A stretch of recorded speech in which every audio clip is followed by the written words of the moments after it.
আইনি প্রক্রিয়া মেনে জামায়াত খুব অল্প সময়ের মধ্যে নিবন্ধন ফিরে পাবে এমন আশ্বাস দিয়েছে নির্বাচন কমিশন।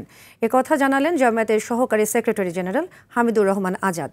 নিবন্ধন ও প্রতীক ফিরে পেতে প্রধান নির্বাচন কমিশনার এএমএম নাসির উদ্দিনের সঙ্গে বৈঠক শেষে একথা জানান তিনি। বলেন, আপিল বিভাগের আদেশ অনুযায়ী জামায়াত ইসলামের দাঁড়িপাল্লা প্রতীক পাবে, এর ব্যত্যয় হওয়ার সুযোগ নেই।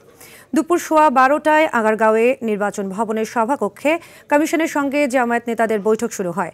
জামায়াতের সহকারী সেক্রেটারি জেনারেল ও সাবেক এমপি এএইচএম হামিদুর রহমান আজাদের নেতৃত্বে 6 সদস্যের প্রতিনিধি দল বৈঠকে অংশ নেন। গতকাল জামায়াতের নিবন্ধন অবৈধ ঘোষণা করে 2013 সালের হাইকোর্টের দেয়া রায়কে বাতিল করেন সুপ্রিম কোর্টের আপিল বিভাগ। ওনারা আমাদেরকে পজিটিভলি রেসপন্স করেছেন এবং অফিসিয়াল প্রসিডিউর যতটুকু সময় লাগে আর্লি এজ পসিবল এটা দ্রুত ওনারা কার্যকর করবেন বলে আমাদেরকে পজিটিভলি জানিয়েছেন।